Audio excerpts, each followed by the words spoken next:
You guys should be able to hear me. Put the background music back on. Hopefully, I'm audible. Hello, everyone. This is Andres Restart. Tonight, we are talking about Nintendo, as we typically do. Just me tonight. Initially, I would have done the live stream on Tuesday, but by the time I finished Tuesday's video, it was so late that I just figured it was best to just focus on maybe doing a live stream today, and maybe I've been talking about trying to do one for a while on the weekend as well. So I'll try and find a time to do one live stream during the weekend. But yeah, we're gonna talk about how Nintendo Switch 2 may really be about to do the impossible. Now, what is that exactly? I mean, you can look at it from a lot of different angles. But the big talking point right now is that, well, in North America, Switch 2 pre-orders opened up last night or this morning, and it was pretty wild. But we're also hearing about Nintendo repeatedly apologizing for not being able to meet the insane demand, not just about here in North America, but also in Japan.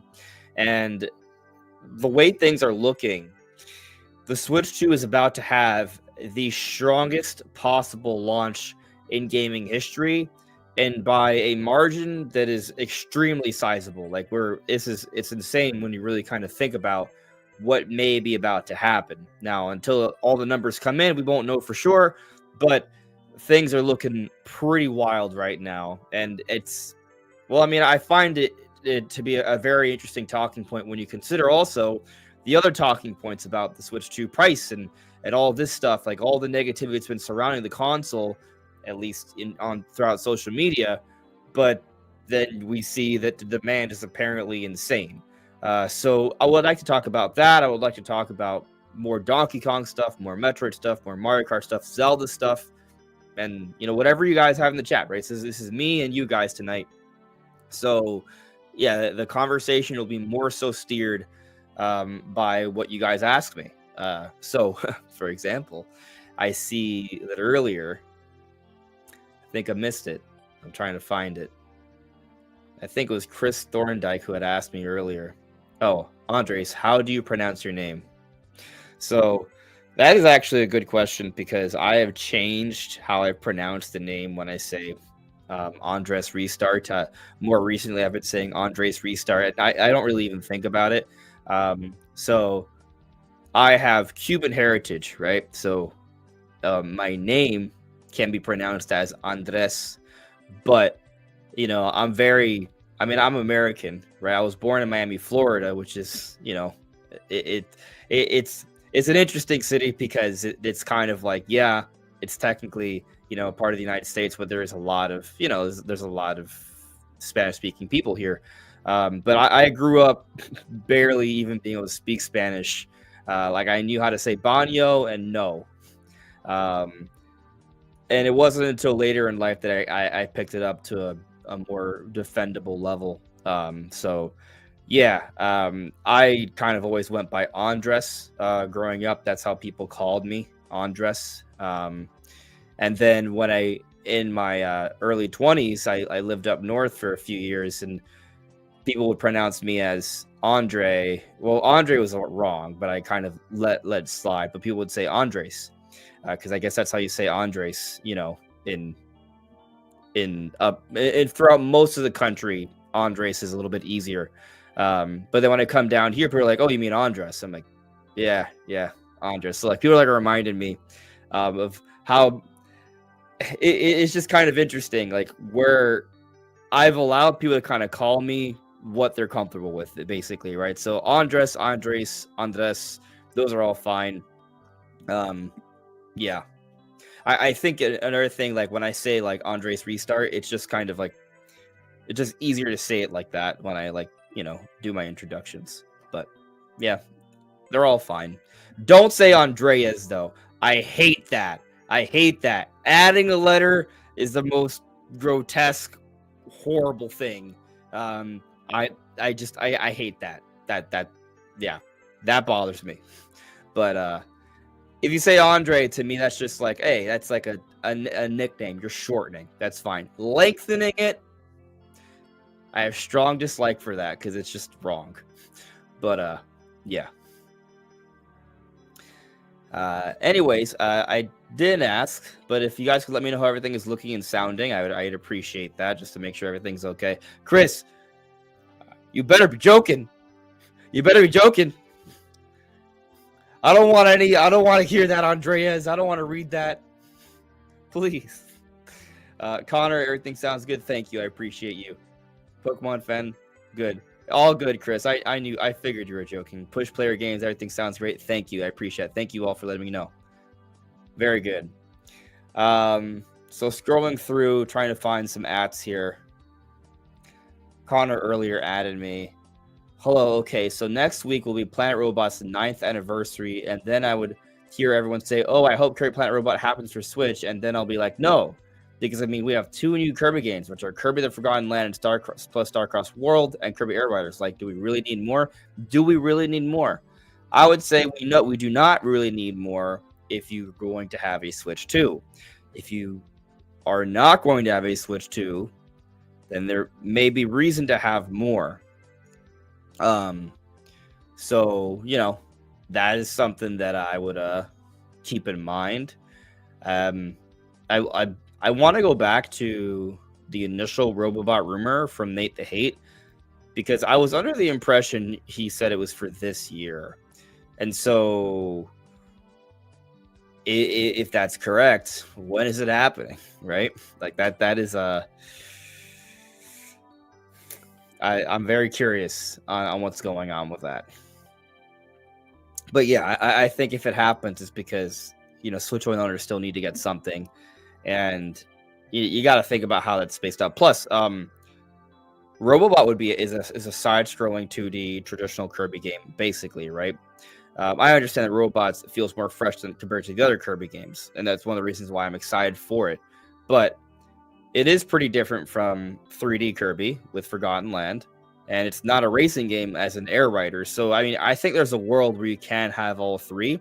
However, it is interesting to think about how Forgotten Land plus Starcross World comes out August 28th. Air Riders, we don't know when exactly, just 2025, so presumably after that point.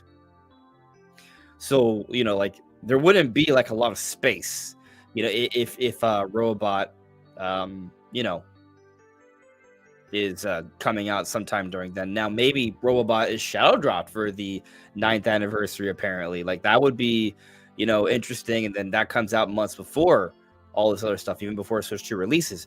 That seems more plausible to me. Reminder, the last Switch 1 game came out was Xenoblade Chronicles X. That was last month. There was no game in February. Like, could they make an announcement for Robot to come out like late April or then early May or something? Like, maybe, you know, it kind of feels like, you know, like, are we just not going to have any Nintendo games until June? Possibly. But I could see like a Kirby Planet Robot like shadow drop or something like that in, you know, I guess the last few days of April or sometime in May. I don't think it's that out of the realm of plausibility.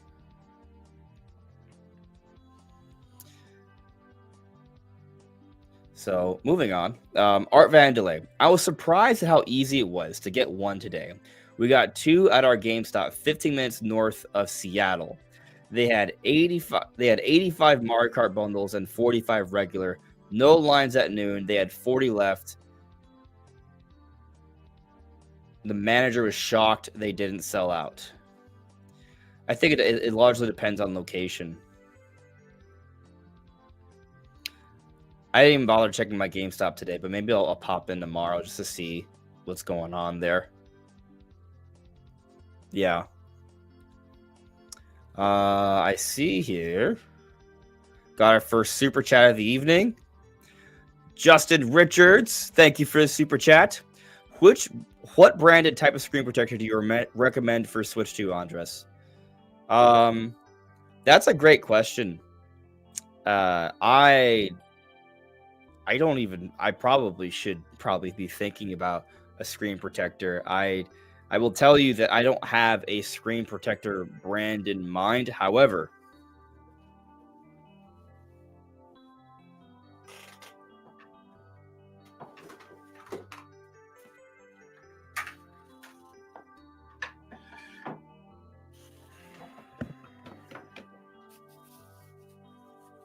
I do have. This is not a real Switch 2, by the way. It's a mock-up. But like, this is not. It's not a screen protector, but like, I do think the Tom Took brand is a really good brand. This is not a sponsored message, although they are sponsoring some of my videos, which you'll probably see more of in the not so distant future. But this is a really good case. I have a few of them. Like, this is really nice, and it fits quite snugly in it. And there's also like these interesting grips, so they work pretty well as well for the Switch 2. So, and I mean, you don't have to have it like this, but what's cool about this is that it does fit into the dock pretty well. It's designed to fit in the dock with that case on. And something else somewhat neat, you can take it out. You can do this. You can detach the Joy-Cons without taking off the case. Now, that's not a screen protector though, so that is something else. I'll put this down here for now. Yeah,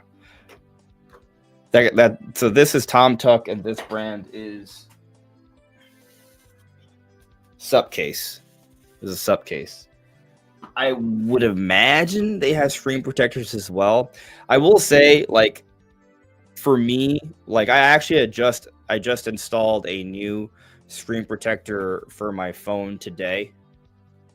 And I used to work for AT&T, and so they would really play up the value of their screen protectors. AT&T, they would have me kind of try and sell it, right? It's one of the reasons why I don't like sales jobs. I feel like it's too manipulative. Like, their screen protectors at the time were like $40-$45, and I think the kind of the impression that was provided was that, hey, these screen protectors are better than the screen protectors elsewhere. Like, your screen is super safe, right? But I just reinstalled a screen protector on my phone today, and I got in a box of 3. Try and remember the brand. I'll tell you in a second. I'm not saying this brand is going to be doing these Switch 2 ones, but there's a point I'm trying to make with this. And it's basically that I would just, once the Switch 2 is out, look at screen protectors that have, or from brands that have good ratings.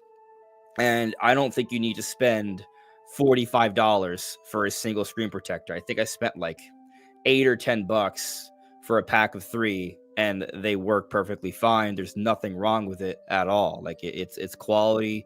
It doesn't break easily or anything like that. I basically, what I'm trying to say is that I think when it comes specifically with screen protectors, cases is another thing altogether. But screen protectors,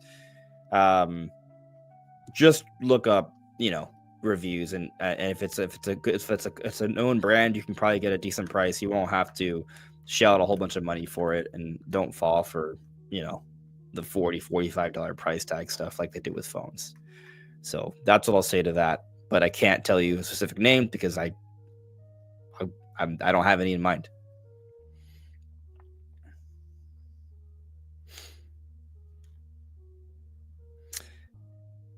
All right, so where was I?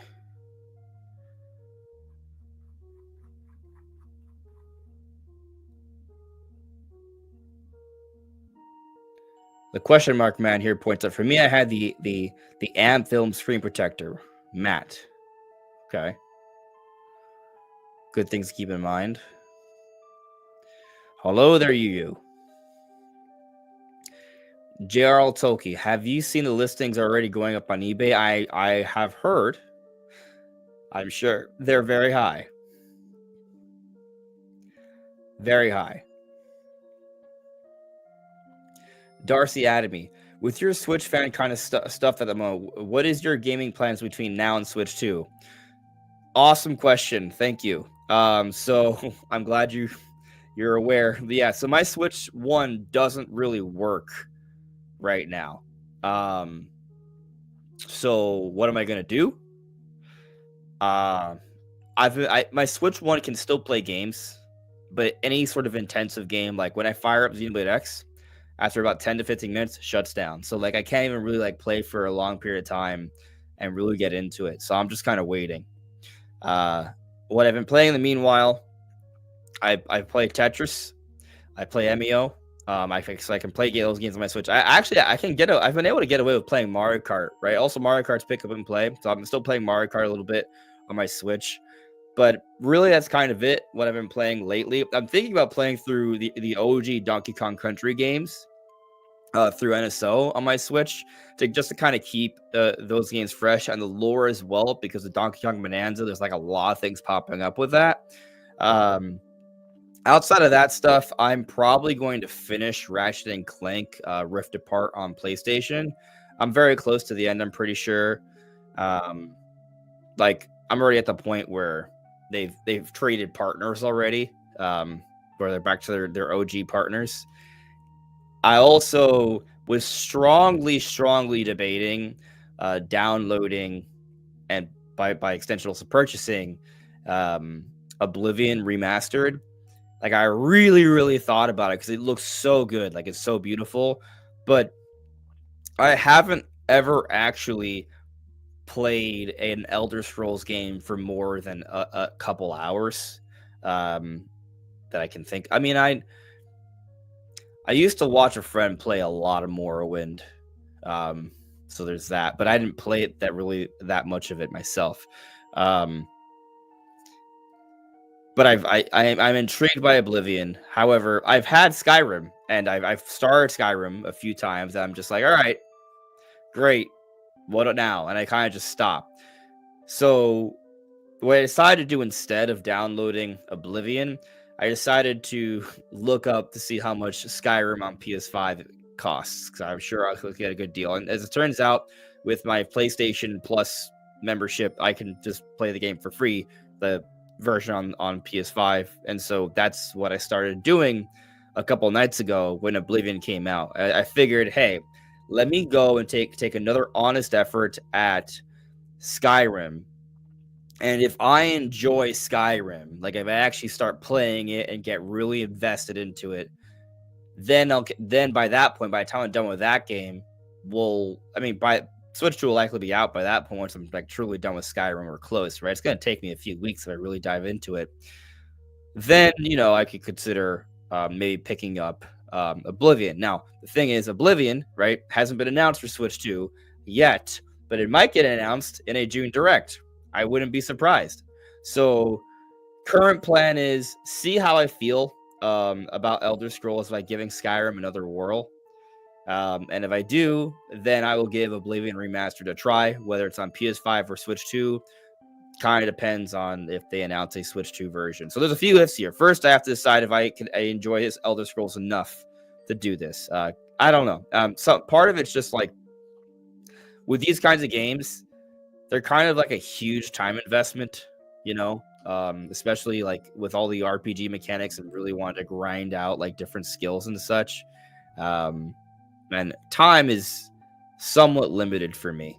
Not saying I can't pour in hours into a game. I mean, I beat all of Elden Ring and I beat all of its DLC, so it's not like I can't jump into a massive game and do everything I can for it. Like I can do that. I did that, only a few months ago that I finished the DLC, I'm pretty sure. So,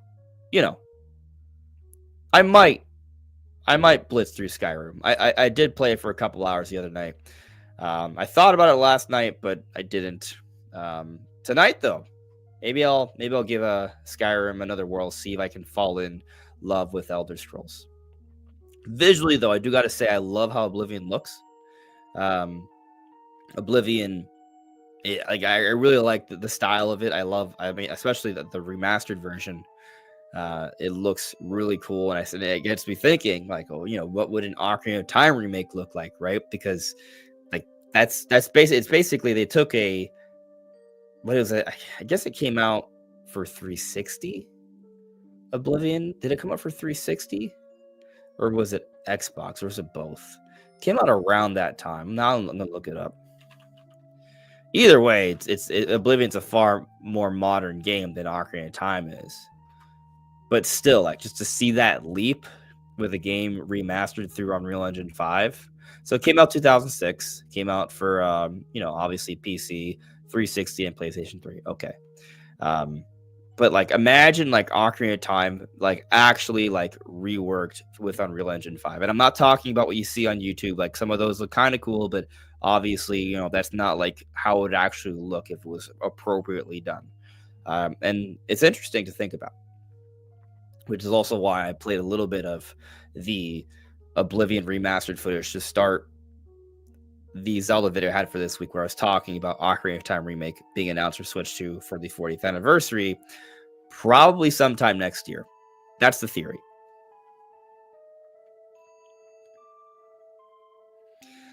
Shout outs to Chrono Rig for being a member for 30 straight months. Appreciate you. Thank you for being a member.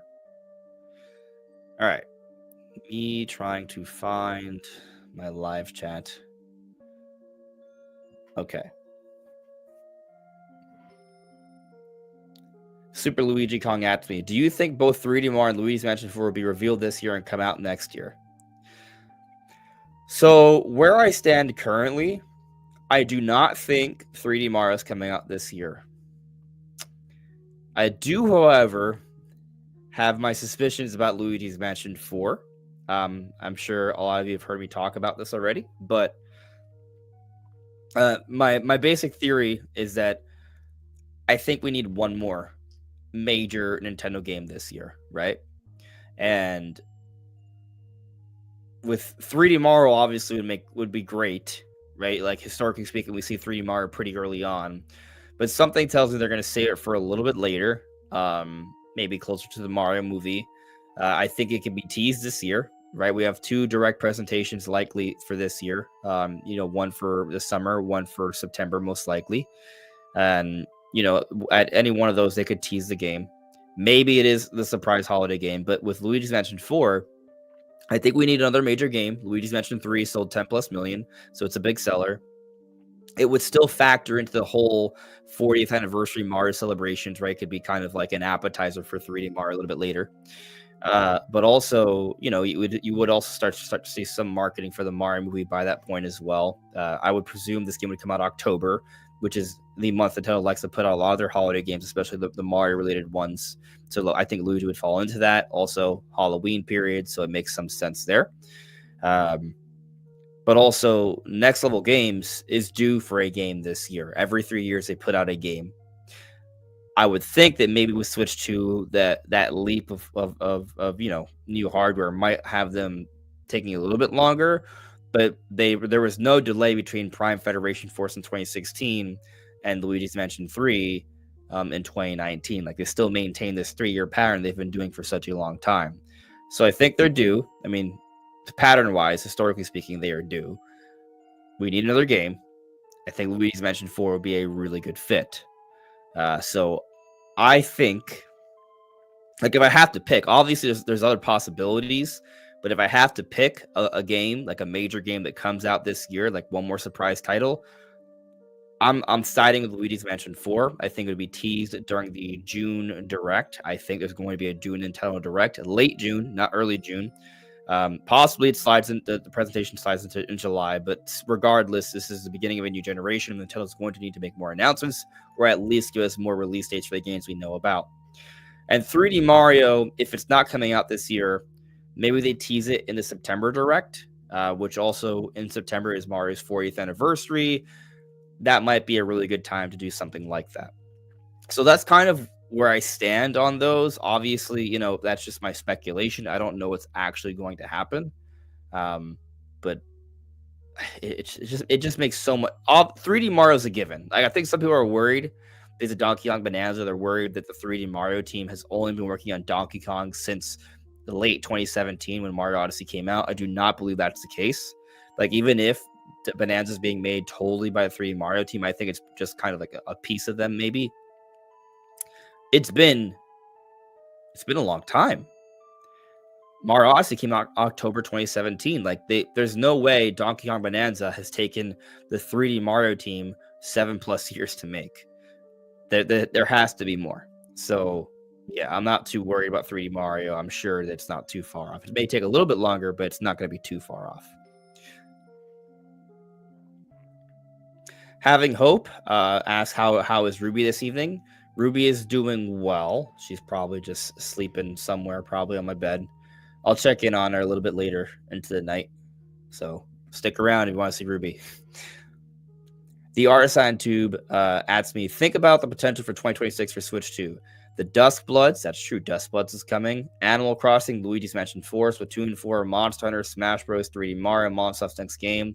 Yeah, to name a few, right? Like it's a potential stellar lineup. There's so much Nintendo can put out there and their third-party partners. And I mean, as I just said, I'm theorizing Luigi's Mansion 4 comes out this year, but I also am theorizing the Ocarina of Time remake comes out next year. So, we'll see. But either way, like there's tons of amazing games that could potentially come out next year. Like Nintendo's just getting started here. We're really just scratching the surface.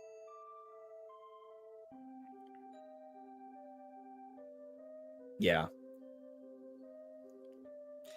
I see here. Justin Richards with another super chat. Thank you for this additional super chat, Justin. There were over 50 people at my GameStop. They had 15 standard and 35 Mario Kart World bundles. I thought it would be the other way around, more standard than bundle. Sad to see 20 people get turned away. Oh. There were over 50 people. So I guess there's about 70 people and only 50 were able to secure a Switch 2 at your GameStop today. That's crazy. So, like, some people are saying that there was no lines. Other people are saying there was long lines. I think it just kind of depends on the area. That's wild. I didn't even bother to check my GameStop today because apparently I'm getting the Nintendo Switch 2 Mario Kart World bundle the day before. That's what my email says. The expected arrival is Wednesday, June 4th. So I hope that holds. My main reasoning for not wanting Walmart as a pre-order is just because I would have to wait. I initially thought I would have to wait till it would arrive in the mail on June 5th. And I'm always a little bit worried about mailing stuff, but with the expected date being June 4th, even if there is a delay, I have that 1 day of wiggle room. And if there's not a delay, then I get it sooner. So that's just, that's amazing. Yeah. What I would say though is that just because you can't get a pre-order now through GameStop or what have you, that doesn't mean you will not be able to get a Switch 2 day one. Because oftentimes there are people. I'm sure they're saying at the GameStops too. They're not all of them are pre-orders, so you can maybe line up on launch day, ask your local GameStop or Best Buy if they're going to have any extras, and see if you can get one then. And not to mention there is also Nintendo's own store, right? So sign up there on the My Nintendo store. That will give you another opportunity to acquire a Switch 2. Maybe not at launch, as they pointed out. They may take a little bit longer. But just in terms of increasing your chances of getting the console as soon as possible if you didn't secure a pre-order, yeah, that's what I recommend. But also, as I kind of mentioned earlier, not every GameStop had a long line. Some have, and they sold out, but there could be others. So I would call around and see if there's some others that still have a few available. If obviously today, by this point, it's pretty late into the evening, right? Most GameStops are probably closed, I'd imagine, by this point. But maybe for tomorrow, you might still be able to find some GameStops that don't have a lot of people coming in. Perhaps you might be able to still find a few left to pre-order. But yeah, if that doesn't work, make sure you sign up to the My Nintendo store. And on day one, go to these stores or call ahead of time to see if they might have a few extras available. They might give you a little bit of a non-answer, like, "Oh, we're not sure, maybe." And so it's going to be one of those things where you're just going to go and check and see. So, and even if you miss day one, more coming in. Nintendo's going to be pushing more, so you just stay up to date. And if I hear about it, I will point it out to you guys. Maybe what I'll start doing, I'll do like there will be videos where I'm like, hey guys, by the way, this is happening, but maybe I could even do like a community post or something, so people are like, hey, guess what, this is happening, so be prepared.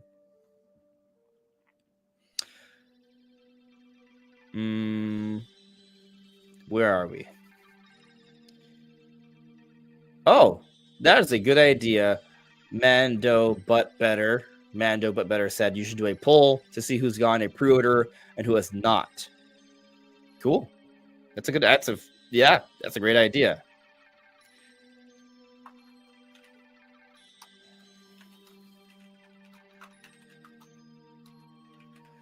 Who got their Switch 2 pre-order?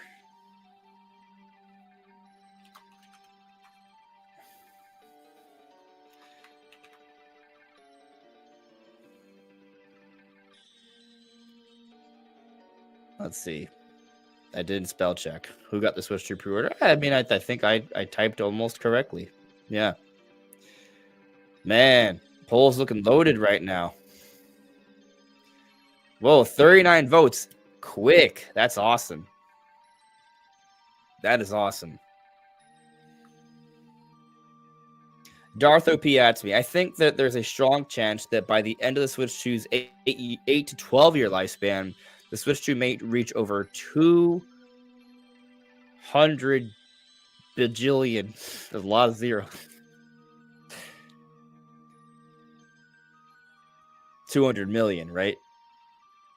250 million. Wow, that is 250 plus. That would be insane.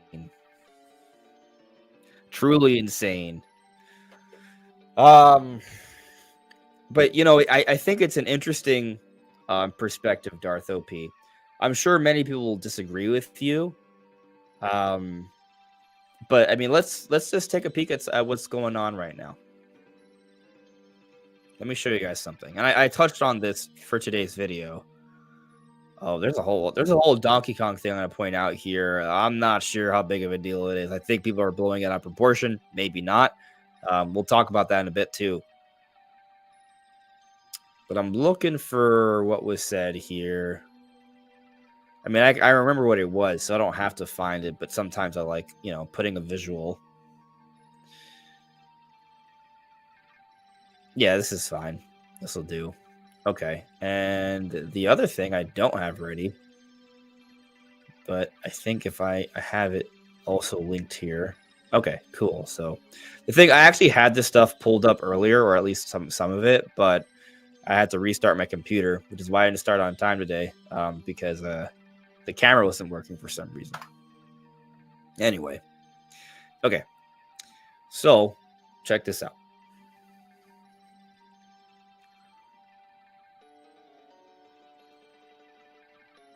All right. For some reason, things are lagging a little bit. I don't know why things are lagging here. It might just be on my end. Okay. Hopefully things are working better now. I don't know if they are. I hope they are. Oh, see, I didn't even know I was screen sharing, but it looks like I am. Okay, cool. All right, so Stealth here had said, he was sharing what was said on the Bloomberg article. Notice how I'm not sharing the Bloomberg article. That's because there's a paywall. But basically, Bloomberg analysts expect Switch 2 to sell 6 to 8 million units at launch. For those who remember, this is something we've been talking about for actually a while, that there were estimates in this range. 8 million is a new high, though. Like, it's been kind of like 6 to 7-ish. But this is crazy to say at launch. I'm pretty sure the PS5 and PS4 sold 4.5 million, but like in the first month or two. It wasn't like, first weekend. But let me look that up real quick. PS5 launch sales. What does it say?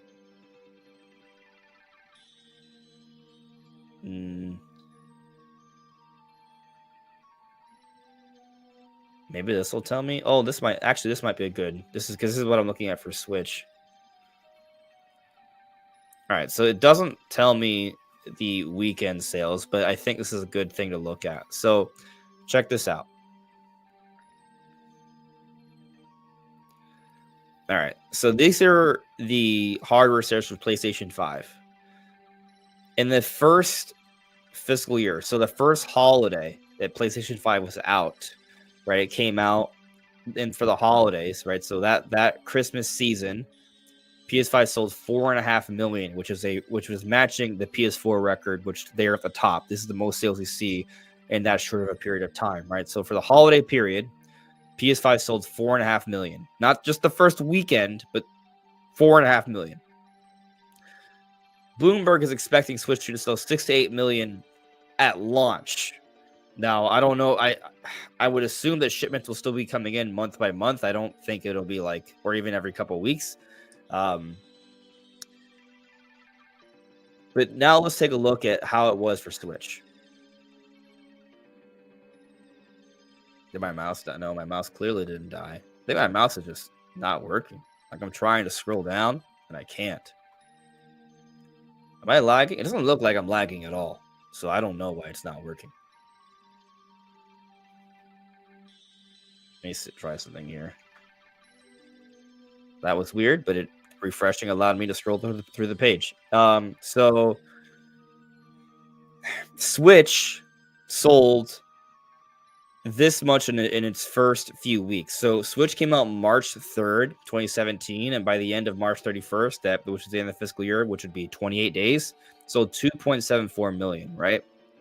So just for perspective, it seems like we're kind of comparing, like Switch 2 would be selling 6 to 8 million. Switch 1 sold 2.74.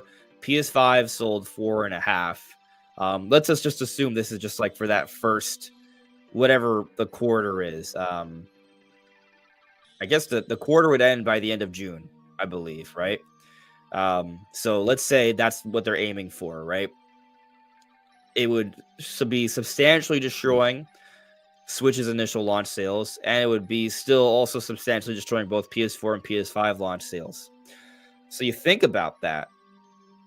Like, if Switch 2 is going to be off to that crazy of a start, where it's going to be doing 50 to 100% better than the prior, like, best-selling, like, start to any console in history, that's crazy. Now, PS5, last I checked, isn't pacing to outsell Switch, right?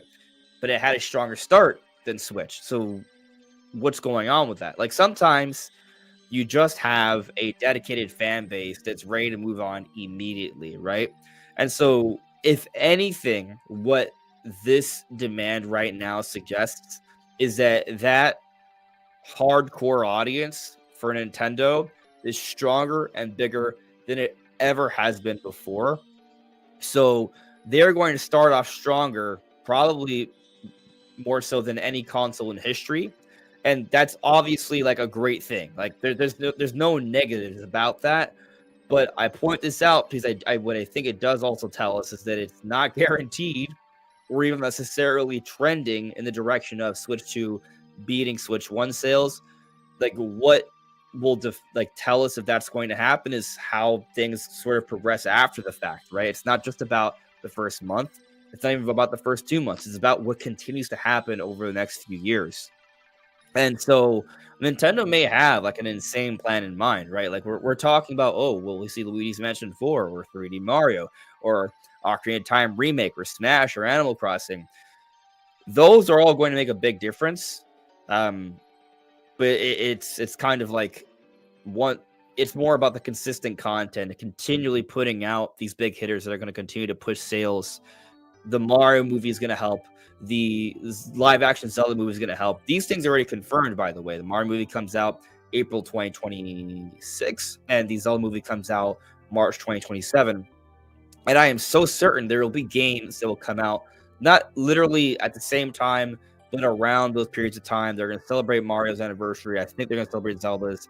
And so there's going to be a big Mario push. There's going to be a big Zelda push. Mario and Zelda pushes are going to help to propel, the early sales for Switch 2. That's going to make a big difference. Getting Mario Kart World out available day one, that's a big title. So all these different things are going to help Switch 2, and the brand of Nintendo is stronger than ever before, and it will continue to grow with the movies, with the Universal Parks and all that. I think that maybe Switch 2 could compete with Switch 1, perhaps do better, but right now we don't have enough indicators to say so, even though we're about to have the strongest start in history, it looks like, and by a significant margin. See, I got a few more super chats. Thank you for the super chats, guys. I very much appreciate it. Justin Richards with another super chat. Thank you. I really like how imaginative some of your content is. I can tell you're passionate about gaming. I look forward to the growth of your channel. Thank you, Justin. I appreciate you. Thank you for pointing that out. It is a challenge to cover Nintendo every day. I don't cover,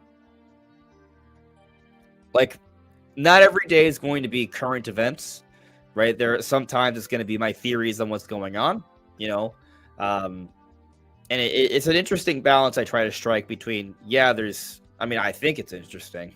Maybe it's not, but it's interesting for me to try and strike the balance, I guess I should say, between covering news, but also speculating and theorizing on what's going on with Nintendo's different games. For example, I'm already convinced King K. Rool is coming back in Donkey Kong Bonanza, which brings me to a point I want to bring up.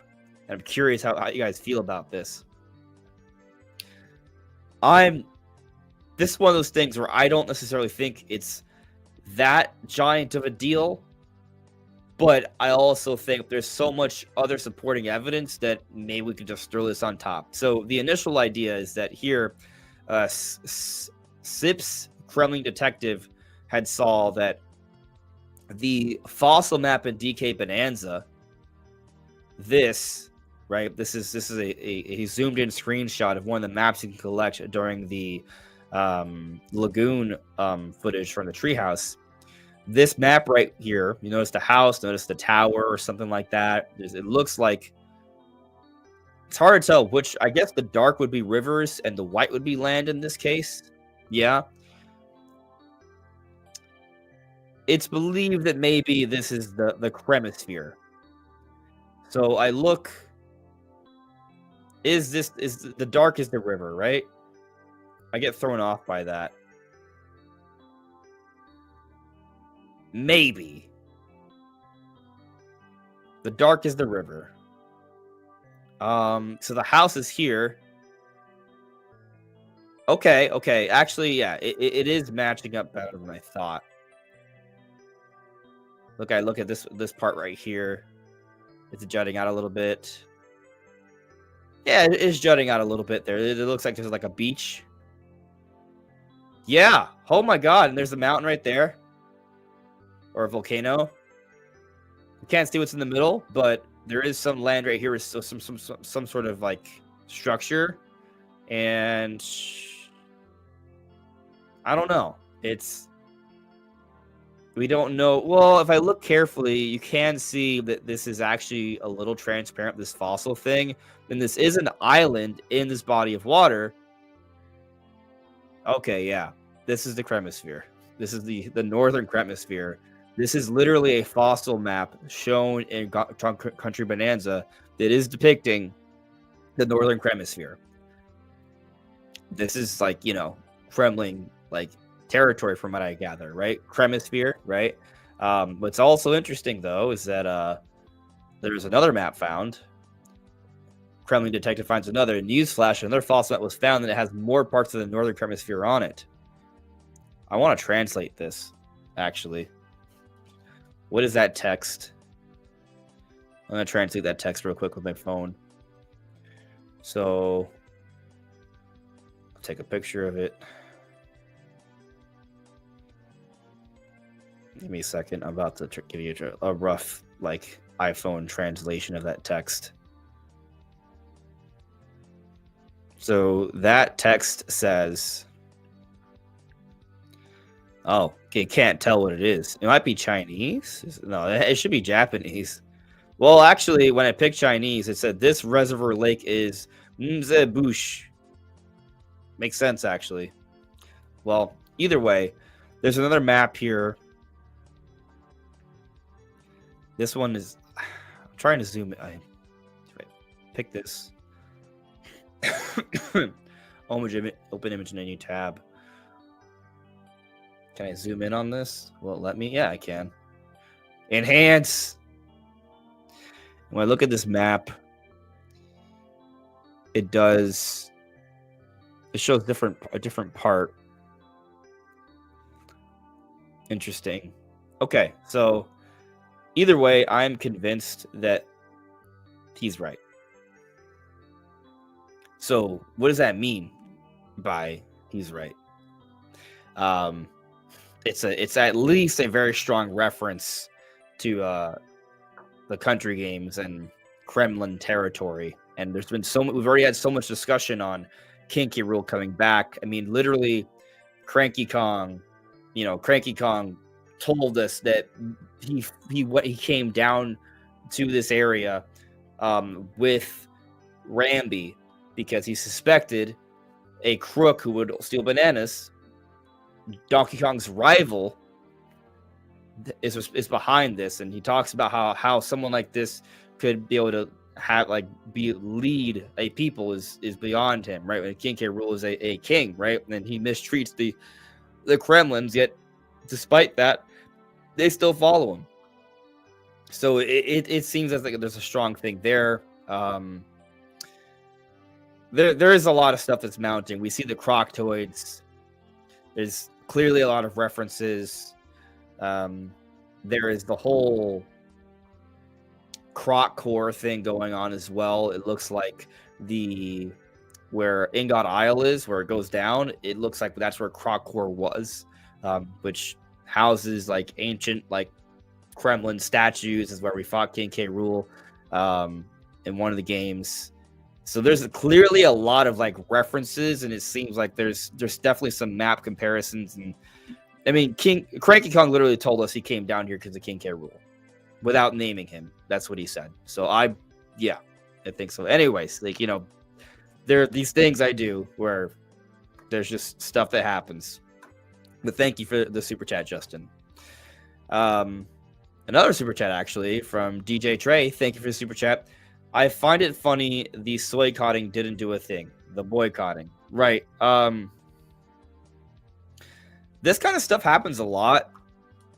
Remember with Pokemon Sword and Shield, the whole National Dex thing, and a lot of people are calling for a boycott of that game, and Sword and Shield went on to become the second best-selling Pokemon game of all time.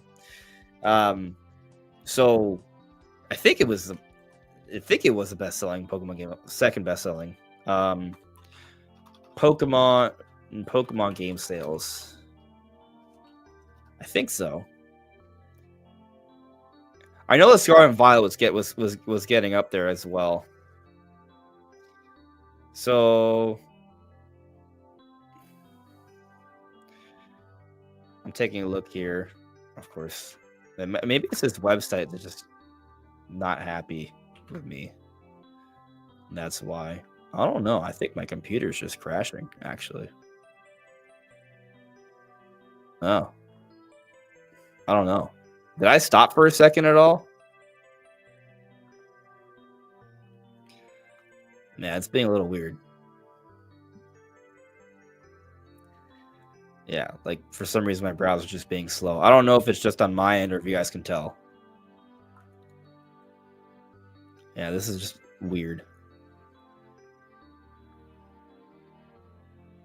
So yeah, I'm trying to click through things and I can't. It comes back, but it takes a moment. So I'm scrolling through, my chat's popping in. Yeah, I'm trying to see if you guys can see any sort of lag on your end, if it's just my computer being weird on my end. Anyway, now that it's working again. So yeah, red and blue sold over 31 million. And then Sword and Shield sold 26 million, which looks like the highest. Well, actually, Scarlet and Violet's right behind Sword and Shield. So yeah, the whole boycotting thing like doesn't always amount to people won't buy it. That said, I mean, I think the way it should work is, it really just comes down to, I mean, you vote with your dollar, right? If you're not a fan of something, don't buy it. It's that simple. Don't buy it. And if it's not worth it, people won't buy it.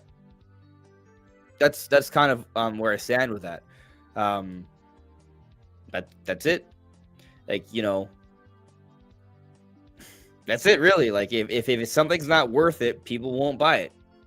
You would think, right? Now, of course, there are things that are just widely popular, not everyone loves. Like for example, not everyone loves Fortnite, but it's so popular, right? I mean, obviously, some people have to like it because it's extremely popular, but it's also maybe popular to dislike as well. So, yeah. And it should also be noted, going back to what I was saying earlier, like just because there's a strong initial demand for Switch 2, again, does not mean the Switch 2 will be more successful than Switch 1. It's just a strong start because there is clearly a strong demand amongst the Nintendo fan base for a new console. Now the Nintendo fan base is bigger than it ever has been thanks to Switch, so that's why we're off to such a strong start. So it's not bad news in any way for Nintendo. It's good news, but we'll see, what the higher price tags mean long term, really. Like, is Mario Kart World going to compete with Mario Kart 8 Deluxe? Feels hard to believe, but that's one of those things that we won't know even the first year. It's going to kind of come down to, do we see it continuing to sell at a pace where it looks like it might eventually catch Mario Kart 8? We'll see. Connor, you don't see any lag. Sean looks fine from here. All right, so I guess it's just a weird Google Chrome thing, maybe, where the tabs just kind of stop working for a little bit. But I don't have to worry about that now.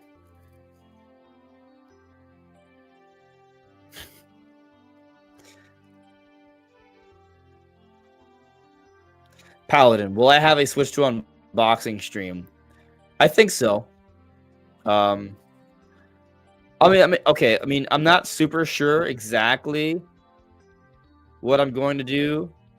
It kind of depends on when I get the console, right? Like if I truly get it on the 24th. I mean, the 24th. I mean, June 4th. Then yeah, that would be awesome. Daniel, no spoilers. I'm out. Well, I'm not sure what spoilers we're talking about. If you mean like Donkey Kong, I mean, we're talking about the treehouse footage.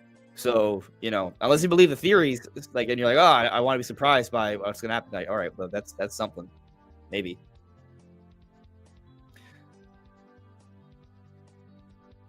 But going back to your question, Paladin, I envision doing a some kind of live stream or presentation of me opening the Switch 2.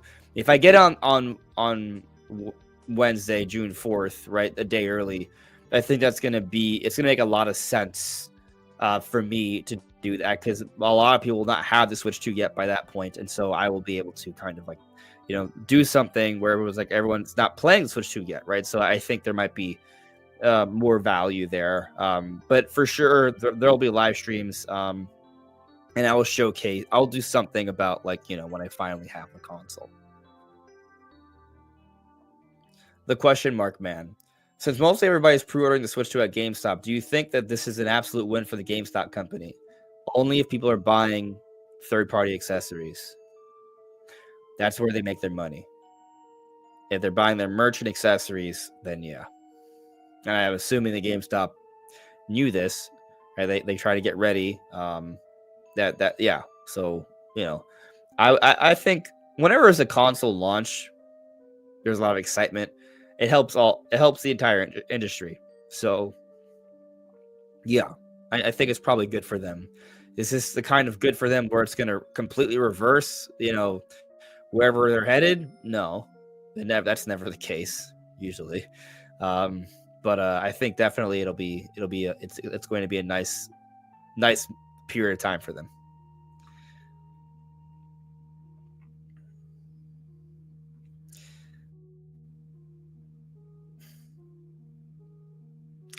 Allies Comics thoughts on Cyberpunk 2077 Switch 2. I'm very interested in it. Excuse me. I'm very interested in it. I like that it includes all the DLC. This is all of this game is on one cartridge, not a game key card, but a one cartridge. It fits within the 64 gigabytes.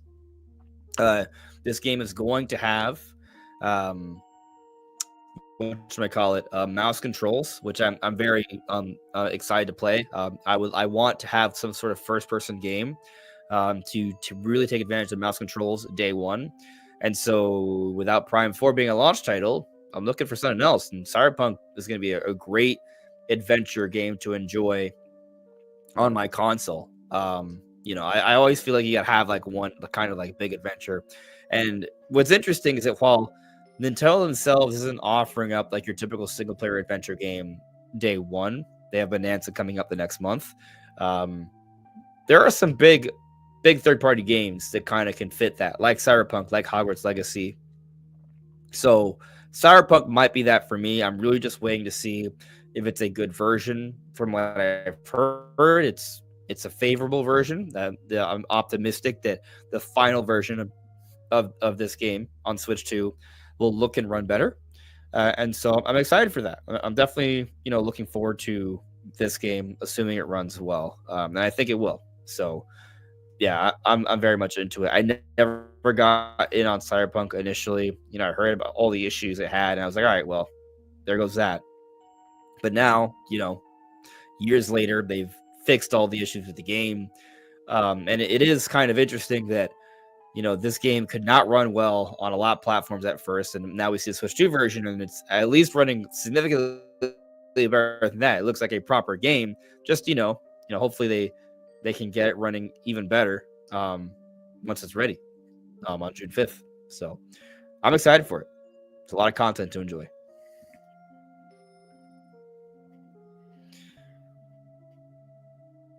Mando, but better. Brandon says hi. Cool. Cool. Hello there, Brandon. Yeah. All right. So where are we? I'm scrolling through the chat here.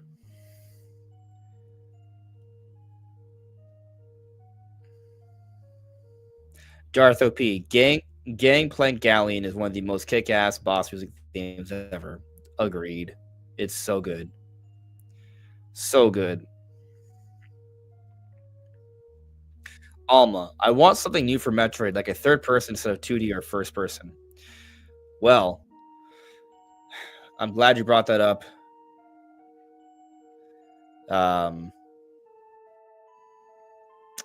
Because there's this game called Other M. Other M is a Nintendo Wii game, and I actually think that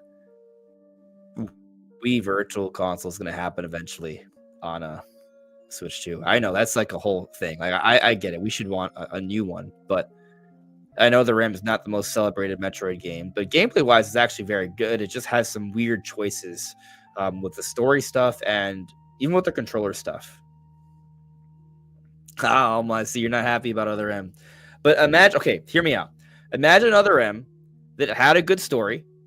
Okay, that didn't have the weird sideways like Wii controller, right? But it had all this awesome, fast-paced, third-person action, Metroidvania style gameplay, right? Like imagine they got rid of the bad stuff and just focused on the good stuff. Like there could be something there. Like, because Metroid at the other end is a third-person Metroid game. Like, you're talking about getting a third-person Metroid game. That is a third-person Metroid game.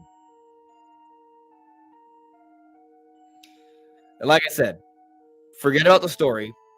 Forget about the Where's Waldo moments. And imagine if the game was playable on a normal controller and expanded upon.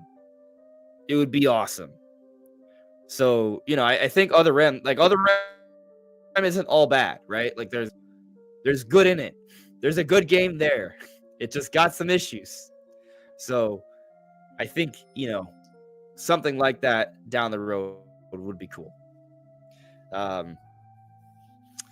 Yeah. That said, though, I also do think that Wii Virtual Console should be on the table because we have the mouse controls now, because we have the touchscreen. I think what's interesting about mouse controls is that you can have pointer, like you already have pointer controls with the Joy-Cons, but now you can have better pointer controls with the mouse. It's more fun, more precise. I think it would work a lot better. And what's also interesting about this is this can also in theory be used for DS and 3DS Virtual Console too, right? So like you have the touchscreen in handheld mode. They could even release a peripheral where you can hold it sideways with a controller connecting that way. Like that is possible. But also in TV mode, you could use the mouse to interact with the bottom screen. Like that is possible. So I think that there's honestly a lot of potential there, and I would not be surprised if, I'm not saying it's happening immediately, right? But I would say maybe 4-ish years from now, don't be surprised if Nintendo's like, hey, let's make our Nintendo Online even cooler. Here's Wii Virtual Console. Like I think it could happen. I think the Switch 2 is more suited to pull it off thanks to mouse controls. So. Also, Switch 2 tablet has 2 USB-C ports. There's more options there as well for different accessories and attachments. So there's just more flexibility there. Let's see. Joey Pitts with a super chat. Yo, I love your profile picture. That is awesome. Bring back Diddy Kong. Oh, no, you said Kiddy Kong, not Diddy Kong. Yeah, I mean, yeah, Kiddy Kong, for sure. Bring back Kiddy Kong. In my mind, I've been thinking about Diddy because, like, where is Diddy? Diddy Kong, we haven't seen in Bonanza yet. We haven't seen in Mario Kart. What's going on? But, yeah, I want all the Kongs back. I'll go a step further because I don't, like, where's Lanky Kong? Where's Funky Kong? Where's Tiny Kong? Those Kongs were brought in DK64. I know DK64 is not the most celebrated Donkey Kong game, but I kind of feel like Bonanza, there's very clearly a lot of country references, as we just talked about. And there's a whole bunch of references, right? Like the espresso, the barrels, the mine carts, all that. But there is also clearly, references to DK64 as well with the whole "Oh Banana" thing. Whenever you collect the golden banana, you go "Oh Banana," just like in DK64. I kind of look at Bonanza as somewhat of a successor to DK64, and that may seem kind of wild, but think about this for a moment. Mario Odyssey, that the way that game works, almost feels like a successor to the Banjo-Kazooie series with way those games worked, which also, by the way, it's kind of how Donkey Kong 64 worked. So, like, in terms of, like, gameplay, like, if DK64 ever had, like, a direct follow-up, it probably would play kind of like Bonanza. Like, it makes sense. Anyways, I'd like to see all the Kongs brought back. It feels like there's a lot of lore and attention to detail in Bonanza the more and more we look into it. And we've only gotten a little piece, a little slice of this game. So there's all sorts of potential, including Kiddy Kong. Now, will other Kongs be playable? That's a whole other thing. I don't think so. I don't think any other Kongs will be playable. I think it's going to be Donkey Kong. However, I do feel like we're going to be able to ride around on Rambi at some point and maybe also On Guard. So that would be fun.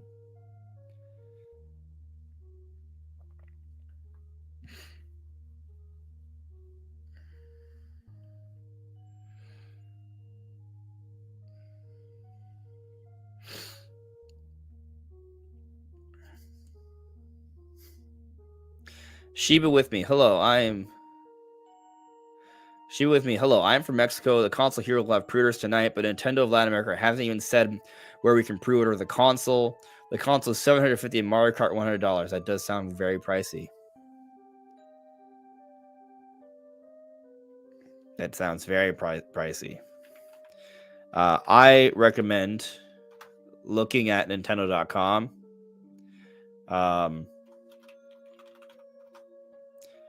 Yeah, and just kind of seeing, you know, like where you can get. I'm sorry, my brain's farting because I'm trying to multitask. I'm not doing a good job of it. Also, apparently, the AC is not working. I'm starting to sweat.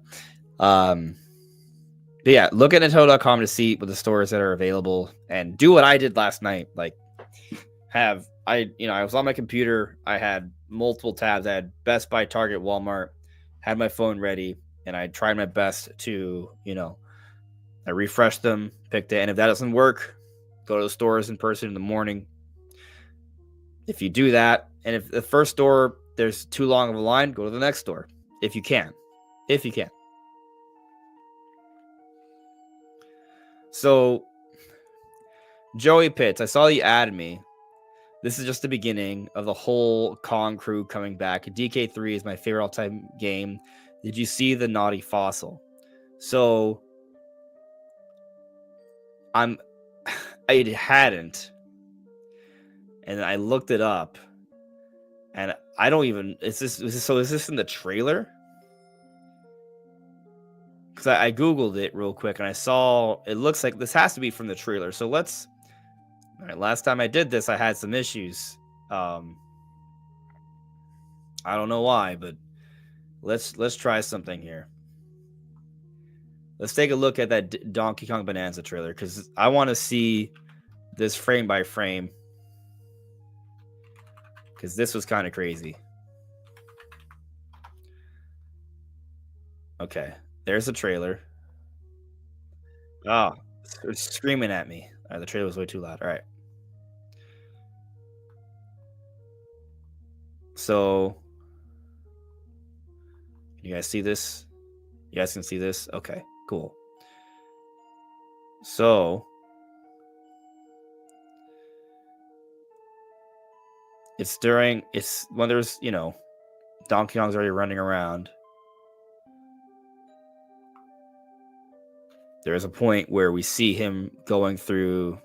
It's not in any area we see in the treehouse yet. I had not noticed this. Hold on. Well, I'll come back to that later. Or is it a screenshot? All right, so it's this area that supposedly it's in, right? The Naughty Fossil. Maybe, okay. I mean, I never saw in the trailer analysis, so maybe there's a screenshot somewhere. It's from the website, maybe.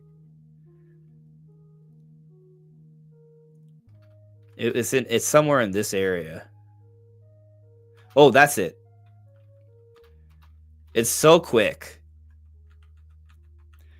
It's so quick. Like, how many frames? I'm going frame by frame here, right? So it's 60 FPS, so it's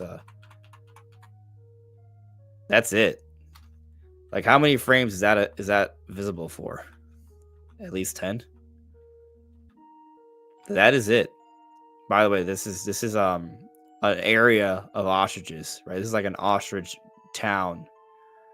And here we kill this enemy and we find a Naughty Fossil. So there's a lot of interesting lore implications here. Like, why are there fossils of a prior Donkey Kong enemy? It gets me thinking. Between this and all the map stuff, I think there's probably another Donkey Kong Bonanza video happening relatively soon. But I'm gonna look at some other stuff. But this is man, and so it just gets me thinking more. Like, all right, so like if there's like an ancient history, like you look at the Croc toys from a different perspective. Then you look at the walls. Like, what are the walls depicting? I don't know, but there's some rich history here that's being hinted at. That's exciting. Joey Pitts, hint, K. Rool is back, but as another entity. An undead, evil, giant, gold, skeletal King K. Rool. Could be. King K. Rool comes back from the dead.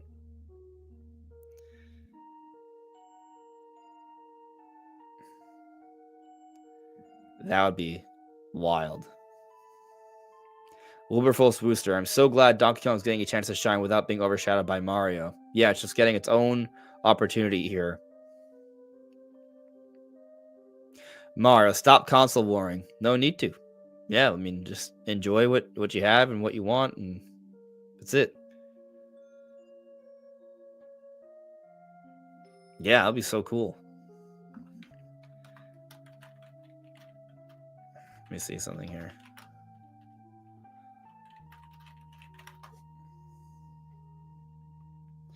Yeah. So let's come back to the poll. So we got 357 votes. Who got their Switch 2 pre-order? I'm going to end this poll. But it looks like 75% people watching got their Switch 2 pre-ordered. The Phantom Boy 90, love how DK Bonanza looks. I'm right there with you. I love how it looks. I will say, we all the levels we see in the trailer, all for it, right? I do have some issue with how the lagoon level looks. That is the one level that I have some reservations about, like just in terms of how it looks, because I feel like there's a lot of like the rocks, they look kind of simple. But otherwise, I mean, it still looks pretty. It just kind of like doesn't scream next generation. But of course, when you look at all the level of destruction, I'm like, all right, well, that's a lot of destruction, so that's kind of crazy. And all the other levels we've seen look great.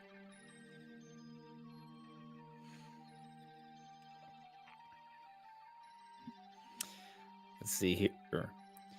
G-Dub312, how do you feel about DK's fur? So, I will say, I've seen people talk about Donkey Kong's fur, and that it looks very feather-like. I've that thought has also crossed my mind, but I don't look at it as a bad thing. I look at it as that's just a stylistic choice, and I think overall it looks pretty good. I love how. I just I like how it just fits. Like you can see it move, right, and that's fun. Like actually, maybe pull up. I'm curious now. Like I'm going back to the trailer, and I'm curious if we can get like. See, it's not letting me go frame by frame. Oh, actually, it is. I'm trying to see if we can see like some fur movement. I just think Donkey Kong looks good overall. Like the overall thing together, he looks great. And so I think it does move. Maybe. I actually can't tell.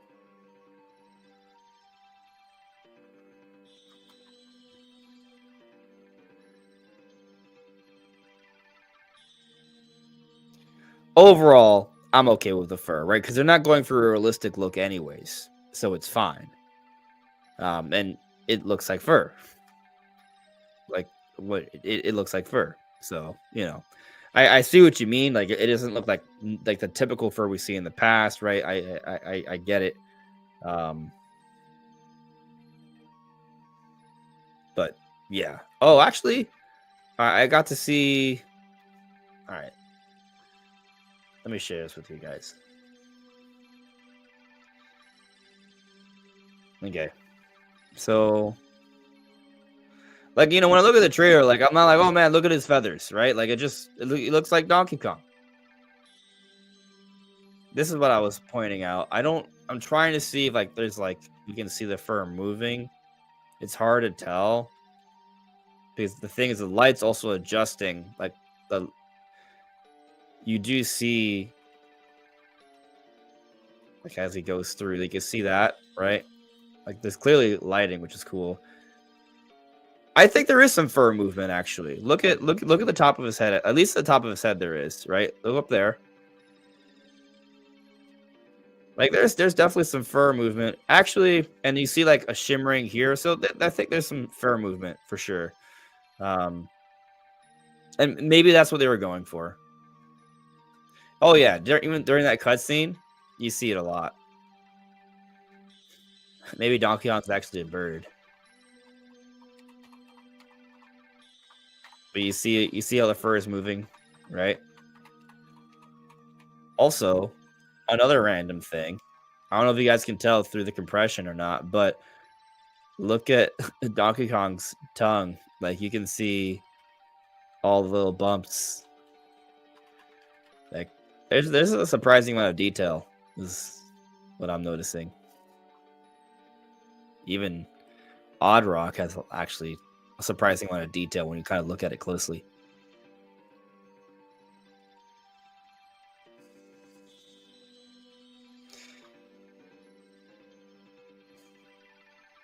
Okay. All right. How long are we going for? About an hour? We can go on for. I'll go on for like another 10 minutes.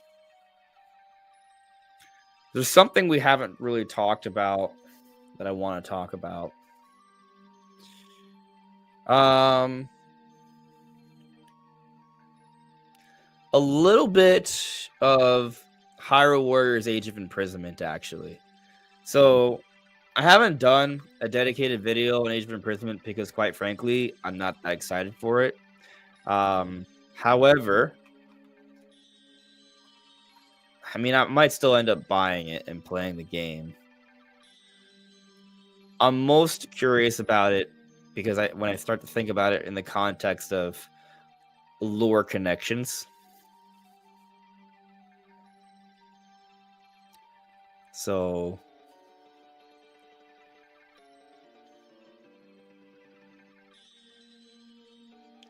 like, all this stuff is kind of we've seen before, right?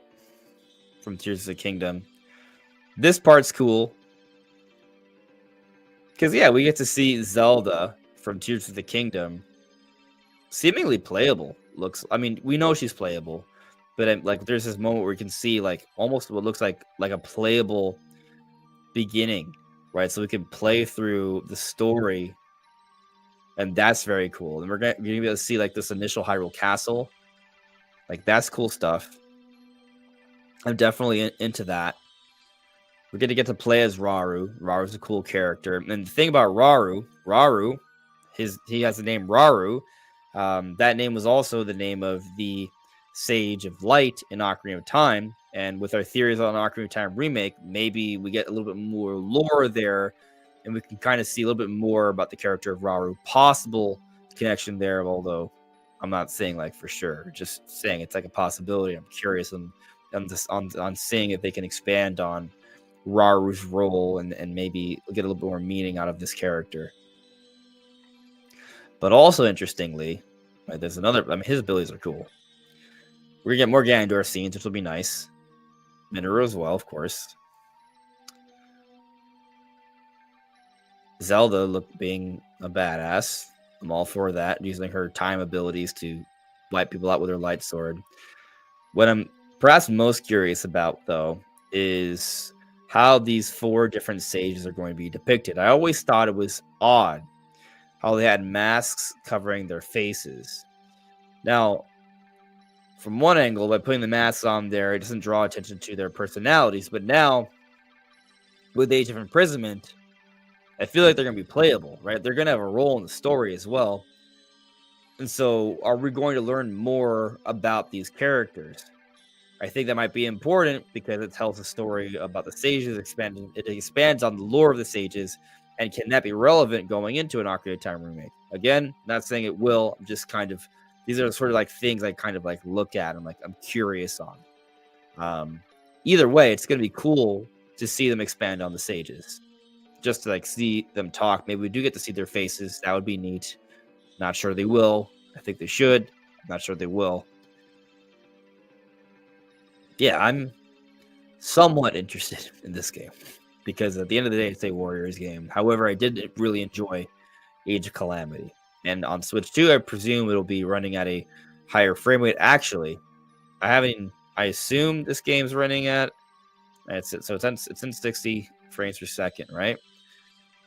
Does it go? Uh-oh. All right, so I'm going frame by frame here, right? So check this out. 1 frame, 2 frames. 1 frame, 2 frames. 1 frame, 2 frames. 1 frame, 2 frames. What this means is that this game is, at least in the trailer, is 30 frames per second. That's a huge L, if you ask me. This I thought, I just assumed this was going to run at 60 FPS, and it's not.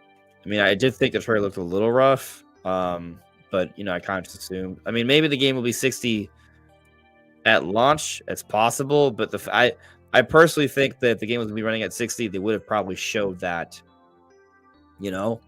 I mean, now sometimes they do have maybe it was like a 4K 30 mode, and maybe it was like a 1080 60 mode or something, and so maybe there could still be a 60 FPS version. But I'm disappointed they didn't show a 60 FPS version to start.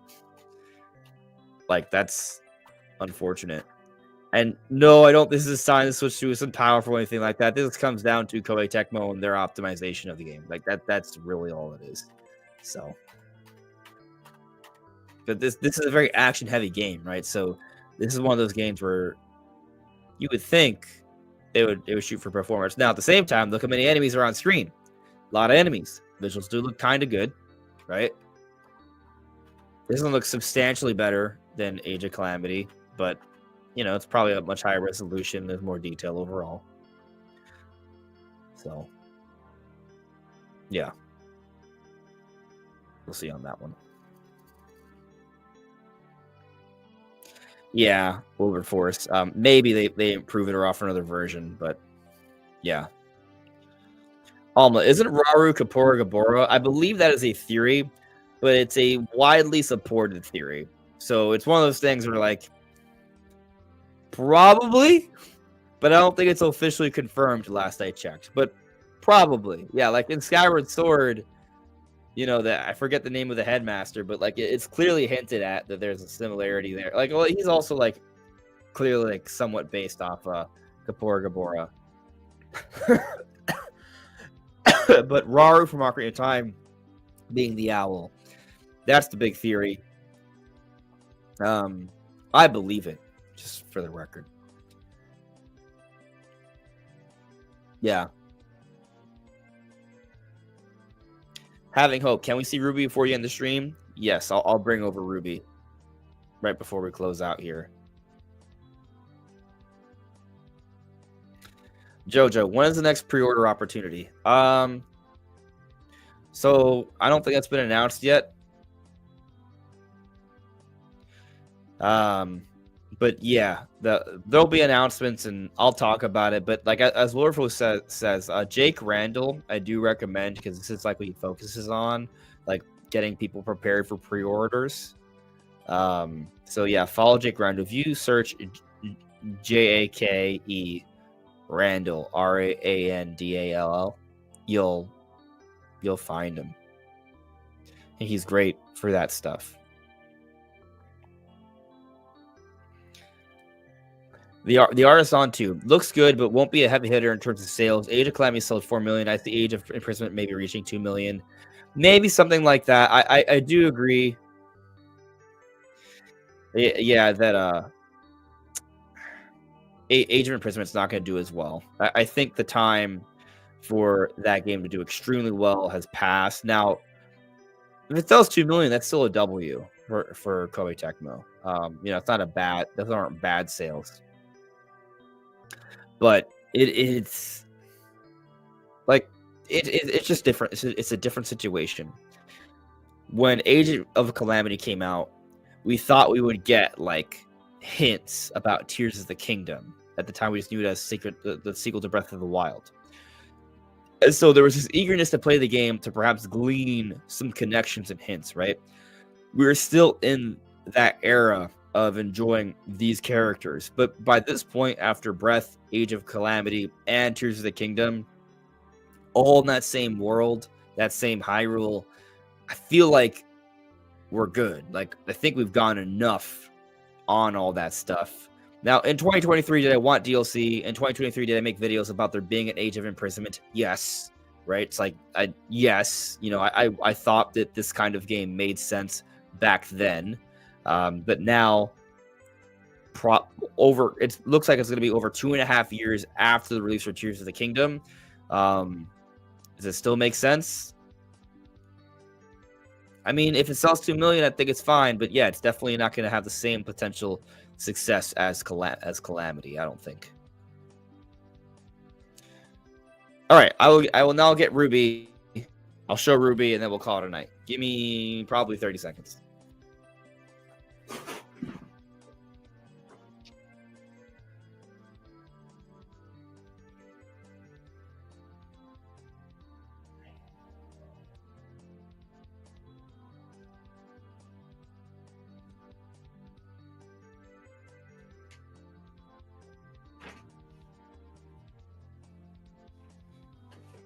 Hi. Say hello. Hmm? What are you doing? Hmm? Who's a cutie?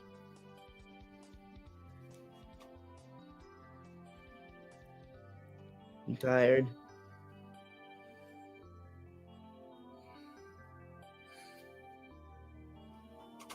You're more than welcome to relax here. She's gone.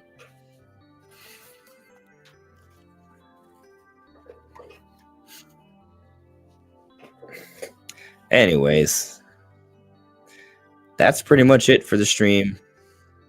Yeah, Boom Mini. I was fetching Ruby. Connor, you have one more question? Sure.